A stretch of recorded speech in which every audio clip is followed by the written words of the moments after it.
All right, here we are. We are in early October now. I'm Tom Novak. This is your Adiseo and Novak weather 30-day outlook now for the month of October. So thank you for joining me. All right, of course, we like looking in the past just for a little bit here to see what happened during the month of September. And these are the temperature anomalies now, the departures from normal for about the last 30 or so days. And we were expecting it to be warm over much of the US and southern Canada, and that was certainly the case, especially over the northern sections of the United States on down to the southern plains. We're talking about some temperatures a good 5 to 10 degrees above the average. And yes, it was cool over the western sections of the United States, where temperatures were almost 5 degrees or so below the average, and temperatures a little bit below normal over sections of the eastern U.S. I actually don't see this pattern changing very much here as we go into October. This is kind of a classic El Nino type pattern that's setting up. As far as precipitation is concerned, we're expecting precipitation to be below normal, especially over eastern sections of the U.S. And take a look at this. From about eastern Texas on east and north through much of the eastern sections of the United States, including portions of the Great Lakes, not much precipitation at all has fallen, well below normal as far as precipitation is concerned. Some areas 3-4 inches below the average. But look at this.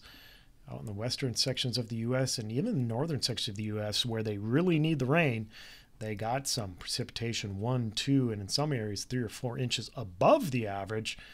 That's also the case in this little area here in New England and portions of the mid-Atlantic where some tropical moisture has affected them. All right, let's look at the next 30 days. And I had mentioned that we weren't expecting much in the way of a change from September now into October, and it has to do with troughs and ridges in our atmosphere. This is the jet stream. This is the river of air at 30 to 35,000 feet from the GFS computer model. And these dips right here, these are what we call troughs in the atmosphere. And these troughs usually contain cooler and more inclement weather. And then, of course, ridges like this usually mean warm air, and that's what we have right now, at least in the early portion of October here in the eastern sections of the United States and in portions of southern Canada. Now watch what happens as we go through time. This is now, as we get into October 7th and 8th, you can see a large trough, massive one, developing over the eastern U.S. Look at this thing. This is a massive low pressure system that just sits and spins for much of the middle portions now of October.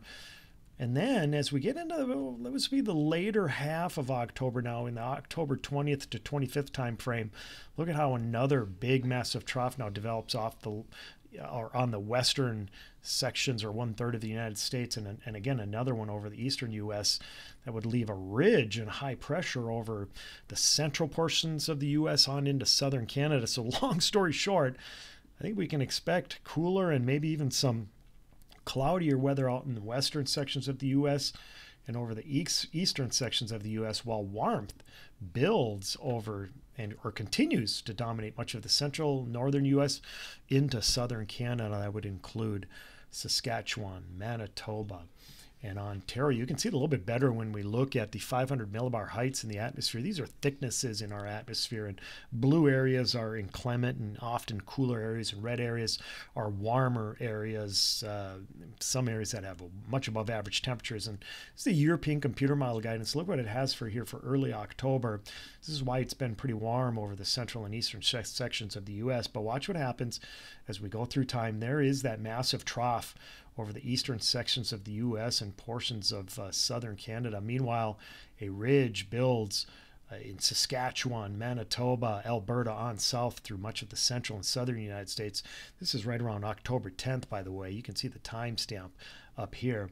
And then as we get into the middle sections of October, the European guidance starts to show that heights crash over the northern and western sections of the U.S. as a ridge builds over portions of the central and eastern U.S.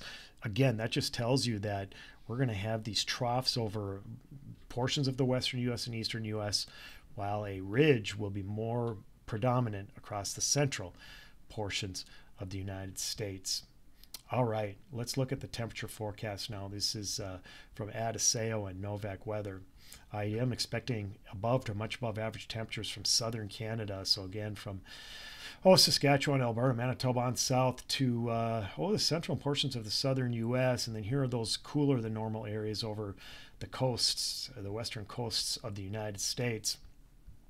Now, when we take a look at precipitation over this same period here in October, uh, here we go.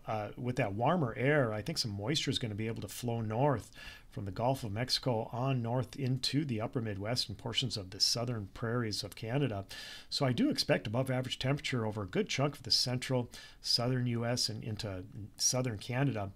And where we get that trough on the backside of the trough, especially over the southeastern sections of the U.S., I'm expecting below normal precipitation. That'd be the same over the desert southwest of the United States. So yeah, these are the areas. They don't really need the rain that much over the southeastern U.S. or the southwestern U.S.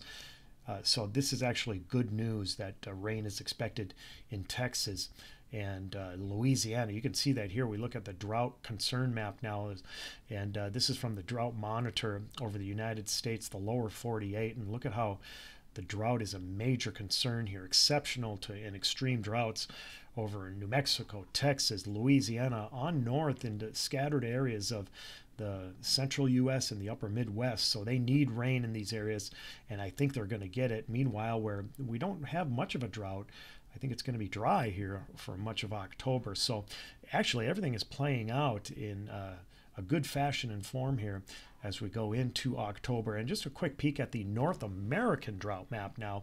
This is a little bit older. This drought map was released on August 31st, so I apologize that it's a little bit older, but we're kind of at the mercy of the data. But just wanted to show you that southern Canada is in the grips of a drought. Some areas have extreme or maybe even exceptional drought, especially in southern Alberta, Manitoba, Saskatchewan. But the good news is I think we're going to get some rain here in October in those areas. And like I had mentioned, over the central U.S. and portions of the southern U.S., rain is needed. And I think we are going to get some. All right, that is your 30-day outlook from Adisale Novak Weather. I appreciate you joining me. Take care and have a great October.